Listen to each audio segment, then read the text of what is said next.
Hello everyone, this is Alex Smith. Welcome to knowledge the ambition. स्वागत है आपका knowledge the ambition के इस सेशन में।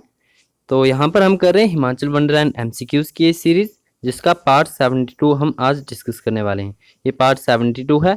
आज के इस पार्ट में हम टोटल 20 क्वेश्चन डिस्कस करने वाले हैं, जो कि हमारे प्रत्येक पार्ट में रहते हैं। तो इससे पहले की वीडियोस अगर आपने नहीं देखी है तो आप प्लेलिस्ट सेक्शन में जाके उन वीडियोस को देख सकते हो। प्लेलिस्ट सेक्शन में आपको सभी वीडियोस जो हैं एक साथ मिल जाएंगी। सभी में मोस्ट इंपॉर्टेंट क्वेश्चंस जो हैं वो डिस्कस किए गए हैं, तो आप उन वीडियोस को ज़रूर देखिएगा। तो स्टार्ट करते हैं आज का ये इंपॉर्टेंट सेशन। सबसे पहले यदि आप चैनल पर पहली बार आए तो चैनल को सब्सक्राइब ज़रूर कर लें और नोटिफिकेशन बेल को भी ऑन कर लें, ताकि आने वाले सभी रेगुलर अपडेट जो हैं आप तक रेगुलरली पहुँचते रहें। शुरू करते हैं। आज का ये सबसे पहला क्वेश्चन है, भारत के सर्वेयर जर्नल के अनुसार कुल्लू जिले का क्षेत्रफल 5,503 वर्ग किलोमीटर है। यह हिमाचल के कुल क्षेत्रफल का कितना प्रतिशत है? अब फर्स्ट ऑफ ऑल, कुल्लू जिले का जो कुल क्षेत्रफल है वो 5,503 वर्ग किलोमीटर है। ये आपको ध्यान में रखना है और आपको बताना है कि हिमाचल के कुल क्षेत्रफल का कितना प्रतिशत।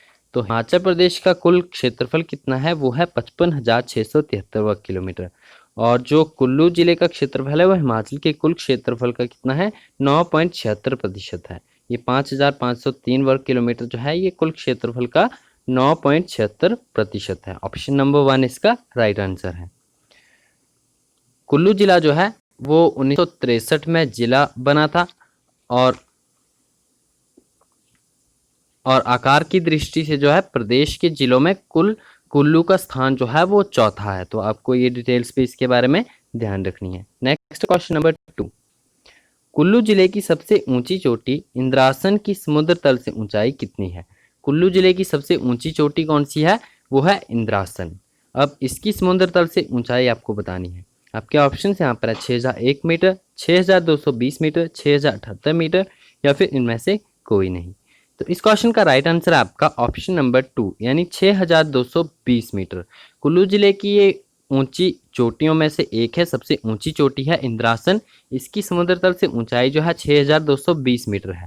और इसी के साथ एक अन्य ऊंची चोटी है जो कि आपकी है देव टिब्बा। देव टिब्बा नाम से एक अन्य चोटी है जिसकी ऊंचाई 6,001 मीटर है। ये कुल्लू जिले में पड़ती है दोनों, और ये दोनों जो है कुल्लू जिले की सबसे ऊंची चोटियां हैं।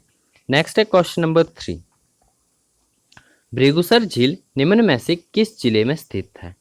किन्नौर में, मंडी में, कुल्लू में या फिर इनमें से कोई नहीं। तो भृगुसर झील जो है वो कुल्लू जिले में पड़ती है। ऑप्शन नंबर 3 इसका राइट आंसर है। ये एक छोटी सी झील है। इसके किनारे ऋषि भृगु की तपस्थली भी स्थित है।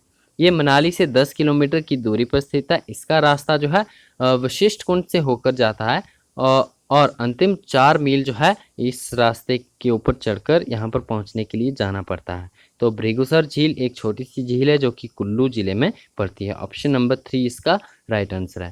कुल्लू जिले में इसके अलावा भी अन्य कई सारी झीलें हैं, जैसे कि आपकी दशहरसर, सरिताल, मानतलाई, सिरियोल, व्यासकुंड, मानतलाई झील या फिर आपकी देवरी झील। तो ये सभी मुख्य रूप से झीलें जो है ये आप कहाँ पर है? कुल्लू डिस्ट्रिक्ट में पड़ती हैं। नेक्स्ट है क्वेश्चन नंबर 4, हामटा जोत निम्न में से किन के मध्य स्थित है? ऑप्शन है आपके यहाँ पर कुल्लू और कांगड़ा, चंबा तथा बटियात, लाहौल तथा स्पीति या फिर स्पीति तथा कुल्लू। तो इस क्वेश्चन का राइट आंसर आपका ऑप्शन नंबर 4, हामटा जोत जो है वो स्पीति तथा कुल्लू के बीच मध्य कुल्लू तथा स्पीति के मध्य स्थित है। ऑप्शन नंबर 4 इसका राइट आंसर है। मनाली से बात करें तो मनाली से 23 किलोमीटर की दूरी पर स्थित है, जहां पर कि मई से सितंबर तक ये रास्ता खुला रहता है हामटा जोत के थ्रू। और स्पीति, इसके अलावा बात करें तो चंद्रखानी जोत भी कुल्लू डिस्ट्रिक्ट में पड़ता है। 3,600 मीटर की ऊंचाई पर स्थित है। तो ये हमने पहले भी डिस्कस किया था, तो ये आपको ध्यान में रखना है। नेक्स्ट है क्वेश्चन नंबर 5, रहला जलप्रपात किस जिले में स्थित है? रहला जलप्रपात किस जिले में स्थित है? कुल्लू में, मंडी में, शिमला में या फिर चंबा में? तो रहला जलप्रपात जो है वो मेनली हंसा झील के आसपास ही स्थित है और हंसा झील है आपकी कुल्लू में। ऑप्शन नंबर 1 इसका राइट आंसर है। तो यानी आपका जो रहला जलप्रपात है ये कुल्लू डिस्ट्रिक्ट में स्थित है। ये मनाली से 15 किलोमीटर की दूरी पर स्थित है, जहाँ पर कि घोड़ों या फिर मोटर के द्वारा ही पहुँचा जा सकता है। तो ये आपको ध्यान में रखना है। रहला जलप्रपात जो है वो कुल्लू डिस्ट्रिक्ट में स्थित है। Next question number 6, Bhuri Singh संग्रहालय में किस वर्ष का एक संधि पत्र है जिसके अनुसार मंडी, कांगड़ा तथा चंबा के राजाओं ने इकट्ठे होकर कुल्लू के राज्य पर आक्रमण करने का निश्चय किया था। अब भूरी सिंह संग्रहालय में एक संधि पत्र स्थित है जिसके अनुसार जो है मंडी, कांगड़ा और चंबा के राजाओं ने इकट्ठा होकर जो है वो कुल्लू के राज्य पर आक्रमण करने का निश्चय किया था। तो आपको बताना है कि ये संधि पत्र जो है वो कब का है, यानी किस वर्ष का है। आपके ऑप्शन है यहाँ पर 1702 ईस्वी का, 1775 ईस्वी का, 1660 ईस्वी का या फिर 1600 ईस्वी का। तो इस क्वेश्चन का राइट आंसर है आपका ऑप्शन नंबर 2 यानी 1775 ईस्वी का। ये आपको ध्यान में रखना है। उस समय जो है कुल्लू को मकड़सा नाम से भी जाना जाता था, मकड़सा राज्य के नाम से जाना जाता था। तो जो भूरी सिंह संग्रहालय में 1775 ईस्वी का एक संधि पत्र है जिसके अनुसार जो है मंडी, कांगड़ा और चंबा के राजाओं ने ये निश्चय किया था कि वो मकड़सा यानी कुल्लू के राज्य पर आक्रमण करेंगे।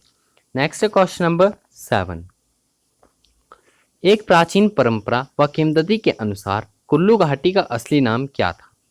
मकड़सा, कुल्लू, कुलांत पीठ या फिर इनमें से कोई नहीं। तो इस क्वेश्चन का राइट आंसर है आपका ऑप्शन नंबर 3, एक प्राचीन परंपरा और किंवदंती के अनुसार कुल्लू घाटी का जो असली नाम है वो कुलांत पीठ था, जिसका अर्थ होता है कि मनुष्य जाति का आखिरी निवास स्थान। कुलांत पीठ का आपको अर्थ भी ध्यान में रखना है, इसका अर्थ होता है मनुष्य जाति का आखिरी निवास स्थान। तो इस क्वेश्चन का राइट आंसर ऑप्शन नंबर 3 है। नेक्स्ट क्वेश्चन नंबर 8, कुल्लू की वंशावली के अनुसार कुल 88 राजाओं के नाम उपलब्ध हैं। इनमें से 73 अपने नाम के साथ पाल प्रत्यय लगाते थे, अन्य 15 किस प्रत्यय का उपयोग करते थे? अब कुल्लू की जो वंशावली प्राप्त हुई है उसके अनुसार कुल्लू पर राज करने वाले कुल जो है 88 राजाओं के नाम उपलब्ध हैं। इनमें से 73 जो थे वो पाल प्रत्यय का उपयोग करते थे। आपको बताना है कि जो आखिरी 15 थे वो किस प्रत्यय का उपयोग करते थे? कुमार, चंद्र, वर्मन या फिर सिंह। तो इस क्वेश्चन का राइट आंसर आपका ऑप्शन नंबर 4 यानी सिंह। वंशावली के अनुसार जो कुल राजा के नाम उपलब्ध है वो 88 है, लेकिन यदि हम बात करें कि एपीएफ हारकोट की, कैप्टन एपीएफ हारकोट, इनके अनुसार जो थे वो पाल वंश के 15 राजा थे तथा सिंह नाम वाले 15 को मिलाकर कुल 100 राजा कुल्लू में हुए थे। लेकिन कुल्लू की वंशावली के अनुसार कुल 88 राजाओं के नाम उपलब्ध हैं, जिसमें से 73 जो थे वो पाल प्रत्यय का उपयोग करते थे और आखिरी 15 जो थे वो सिंह प्रत्यय का उपयोग करते थे। अब ये आंकड़ा कैप्टन एपीएफ हारकोट के अनुसार अलग है, तो आपको ये ध्यान में रखना है। नेक्स्ट है क्वेश्चन नंबर 9, वह कौन सा एकमात्र मुगल शासक था जिसने जगत सिंह को कुल्लू के राजा के रूप में मान्यता दी थी? औरंगजेब, बहादुर शाह, हुमायूं या फिर शाहजहां। तो इस क्वेश्चन का राइट आंसर आपका ऑप्शन नंबर 1 यानी औरंगजेब। औरंगजेब केवल एकमात्र राजा था जिसने कि राजा जगत सिंह को कुल्लू के राजा के रूप में मान्यता दी थी। अन्यथा इससे पहले जो भी मुगल शासक हुए थे वो जगत सिंह को जो है कुल्लू के राजा के रूप में नहीं बल्कि राणा के रूप में जो है पुकारते थे। औरंगजेब ने जो है कुल्लू के राजा के रूप में मान्यता दी थी जगत सिंह को। ऑप्शन नंबर 1 इसका राइट आंसर है। नेक्स्ट है क्वेश्चन नंबर 10, पूछा गया है वर्ष 1852 में अंग्रेजी सरकार ने निम्न में से किस राजा की पदवी राजा से बदलकर राय कर दी और राजनीतिक अधिकार समाप्त कर दिए? वर्ष 1852 की बात की जा रही है। उस समय जो है कुल्लू के राजा ठाकुर सिंह की मृत्यु हो गई थी और उनका जो पुत्र था ज्ञान सिंह वह उनका अवैध पुत्र था जो कि उत्तराधिकारी बना था। इस आधार पर वह एक रखैल का पुत्र माना गया तथा अंग्रेजी सरकार ने उसकी पदवी राजा से बदलकर राय कर दी और उसके राजनीतिक अधिकार भी समाप्त कर दिए। तो इस क्वेश्चन का राइट आंसर आपका ऑप्शन नंबर 2 ज्ञान सिंह था राजा और ठाकुर सिंह जो है ज्ञान सिंह के पिता थे। नेक्स्ट है क्वेश्चन नंबर 11, भुट्टी बुनकर सहकारी समिति लिमिटेड का गठन कब किया गया था? 1956 में, 1945 में, 1944 में या फिर 1971 में। तो ये जो भुट्टो बुनकर सहकारी समिति लिमिटेड है, इसका गठन किया गया था वर्ष 1944 में। ऑप्शन नंबर 3 इसका राइट आंसर है। वर्ष 1944 में भुट्टी गांव के 12 प्रगतिशील बुनकरों ने मिलकर भुट्टी बुनकर सहकारी समिति लिमिटेड का गठन किया था। और इसके पश्चात बात करें तो इसके बारे में 1955 तक इसका कामजोर जो था वो काफ़ी सुस्त रहा, लेकिन 1956 में सहकारिता निरीक्षक गुरुचरण सिंह इसके साथ जो है जुड़ गए थे। और इसके अलावा जो भुट्टिको यानी जो भुट्टी बुनकर सहकारी समिति से अन्य नाम जोड़ता है वो जोड़ता है वेदराम ठाकुर का, क्योंकि इनकी जो है काफ़ी महत्वपूर्ण योगदान रहा है इसे मजबूत बनाने के लिए, इस संस्था को मजबूत बनाने के लिए। उन्हें भुट्टिको समिति की आत्मा भी कहा जाता है, वेदराम ठाकुर को। तो आपको ये ध्यान में रखना है, इस समिति का जो गठन हुआ था ये वर्ष 1944 में हुआ था। Next question number 12। ऋग्वैदिक काल में राजा शांबर को अन्य किस नाम से जाना जाता था? कोली, राहु या फिर कोलितर? तो इस क्वेश्चन का राइट आंसर आपका ऑप्शन नंबर 4, उन्हें कोलितर के नाम से जाना जाता था क्योंकि वो कोली जाति से संबंध रखते थे। तो ऋग्वैदिक काल में जो है राजा शांबर को कोलितर भी कहा गया है। ऑप्शन नंबर 4 इसका राइट आंसर है। Next question number 13। कहिका नामक मेला निम्न में से किस जिले में मनाया जाता है? अब कहिका नामक मेला जो है ये किस जिले में मनाया जाता है? कुल्लू में, किन्नौर में, कांगड़ा में या फिर सोलन में? तो कहिका जो है कुल्लू में मनाया जाने वाला एक विशेष मेला है। तो ये आपको ध्यान में रखना है। इस मेले से जुड़ी कई सारी प्राचीन परंपराएं हैं, कई सारी कहानियां हैं, तो इन्हें आप स्वयं ही पढ़ लीजिएगा। कहिका जो मेला है एक कुल्लू जिले का एक विशेष मेला है, ये कुल्लू जिले में मनाया जाता है, तो आपको ये ध्यान में रखना है। और बात करें तो ये मेला कहीं तीसरे, कहीं 5वें तथा कहीं 7वें वर्ष भी मनाया जाता है। इसी रेशो में ये मेला जो है मनाया जाता है।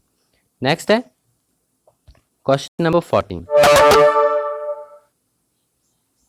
कुल्लू के अंतर्राष्ट्रीय दशहरा उत्सव के मंच से बेटी बचाओ अभियान को वैश्विक रंग देने का सराहनीय प्रयास दशहरा समागम किस वर्ष हुआ था?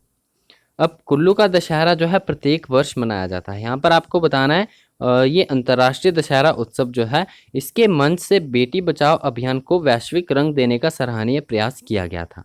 और ये दशहरा समागम किस वर्ष में हुआ था? आपके ऑप्शन है 2013, 2014, 2015 या फिर 2016।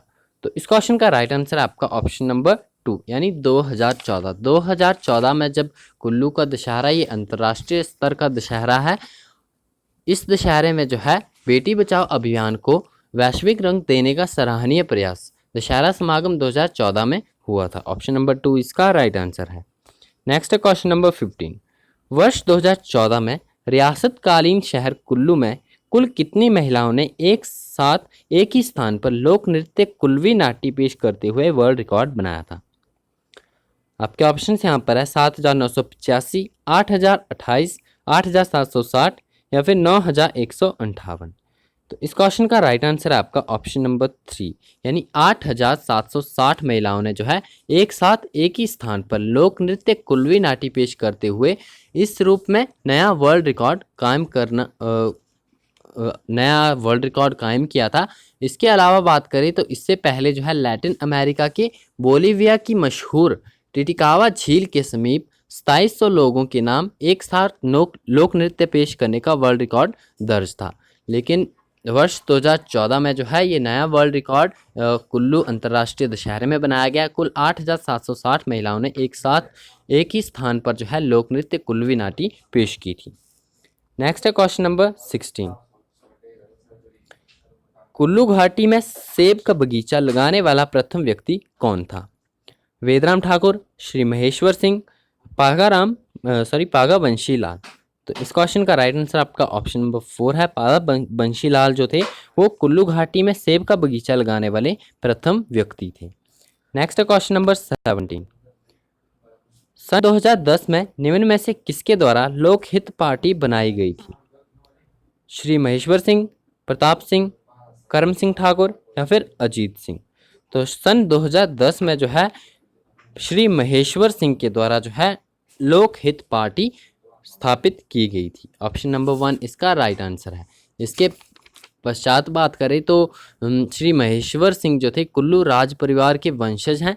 लोकसभा, राज्यसभा तथा विधानसभा के सदस्य रह चुके हैं। श्री महेश्वर सिंह भारतीय जनता पार्टी के प्रदेश अध्यक्ष भी रहे हैं।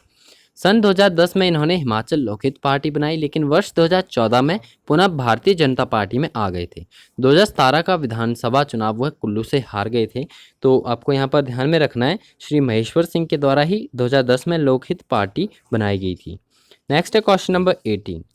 महावीर चक्र विजेता कर्नल पृथ्वीचंद निम्न में से किस जिले से संबंधित है? कर्नल पृथ्वीचंद जो थे इन्हें महावीर चक्र से सम्मानित किया गया था, यानी महावीर चक्र विजेता है। अक्टूबर 1948 में पाकिस्तानी फौज तथा कबायलियों के आक्रमण को रोकने के लिए जम्मू कश्मीर के क्षेत्र पादून गए थे। पाकिस्तानियों को जो है इन्होंने काफ़ी अच्छे तरीके से युद्ध लड़ा था उनके खिलाफ, तो जिसके लिए इन्हें सम्मानित किया गया था महावीर चक्र से। तो ये संबंधित थे कुल्लू जिले से। ऑप्शन नंबर 2 इसका राइट आंसर है। आज के इस वीडियो में हम मैक्सिमम नंबर ऑफ क्वेश्चन जो थे सभी क्वेश्चंस कुल्लू डिस्ट्रिक्ट से इंक्लूडेड थे। मोस्ट इंपॉर्टेंट क्वेश्चन है, तो आपको ये सभी ध्यान से पढ़ने हैं। नेक्स्ट है क्वेश्चन नंबर 19। तिब्बत के लोग लाहौल को किस नाम से पुकारते थे? लाहायूल, लाहोयूल, गर्जा या फिर लाहुल? तो इस क्वेश्चन का राइट आंसर है आपका ऑप्शन नंबर 3। जो तिब्बत निवासी हैं लाहौल क्षेत्र को जो है, लाहौल को जो है वो गर्जा के नाम से पुकारते हैं। और गर्जा का अर्थ क्या होता है? गारजा, गारजा है यहाँ पर आपका प्रॉपर ये गारजा होगा, तो इसका अर्थ होता है अज्ञात देश। और बात करें तो अधिकतर विद्वानों का मत है कि लाहौल शब्द जो है लाहा यूल से बना है, जिसका अर्थ है देवभूमि। लद्दाख के लोग इसे लाहो यूल पुकारते हैं, जिसका अर्थ है दक्षिणी प्रदेश। और तिब्बत निवासी इसे गारजा कहते हैं, जिसका अर्थ है अज्ञात देश। तो ऑप्शन नंबर 3 इसका राइट आंसर है। नेक्स्ट है क्वेश्चन नंबर 20। इस वीडियो का लास्ट क्वेश्चन है, तो इसका आंसर आप मुझे कमेंट बॉक्स में ज़रूर बताइएगा। हिमालय खंड में हिमाचल प्रदेश क्षेत्र में बौद्ध तथा जैन धर्म के प्रचार कार्यकाल कब का माना जाता है? आपके ऑप्शन यहाँ पर है 300 ईसा पूर्व के, 400 ईसा पूर्व का, 600 ईसा पूर्व का या फिर 800 ईसा पूर्व का। इस क्वेश्चन का आंसर आप मुझे कमेंट बॉक्स में ज़रूर बताइएगा। लास्ट वीडियो में हमने क्वेश्चन डिस्कस किया था, पालमपुर में चांगर क्षेत्र परियोजना किसकी सहायता से कार्यान्वित की गई थी? तो ये जर्मनी की सहायता से कार्यान्वित की गई थी। ऑप्शन नंबर 4 इसका राइट आंसर है। तो ये थे हमारे आज के कुछ मोस्ट इंपॉर्टेंट क्वेश्चंस पार्ट 72 के। आई होप आपके लिए सभी क्वेश्चंस जो है बेनिफिशियल होंगे। यदि आपको वीडियो पसंद आए तो वीडियो को लाइक ज़रूर करना है, अपने फ्रेंड्स के साथ शेयर जरूर करना है। और चैनल पर पहली बार आए तो चैनल को सब्सक्राइब जरूर कर लें और नोटिफिकेशन बेल को ऑन कर लें, ताकि आने वाले सभी रेगुलर अपडेट्स हैं आप तक रेगुलरली पहुंचते रहे। इसी के साथ आप knowledgetheambition.com पर भी विजिट जरूर कीजिएगा। वहां पर आपको काफ़ी study material related article, news related article जो कि आपके लिए इंपॉर्टेंट है, सभी अवेलेबल हैं, तो आप उन्हें वहाँ पर पढ़ सकते हो। डेली अपडेटेड रहता है, तो डेली करंट अफेयर भी आपको वहाँ पर मिल जाएगा। तो आज के इस वीडियो में इतना ही, मिलते हैं नेक्स्ट वीडियो में। Thanks for watching and best of luck for your bright future.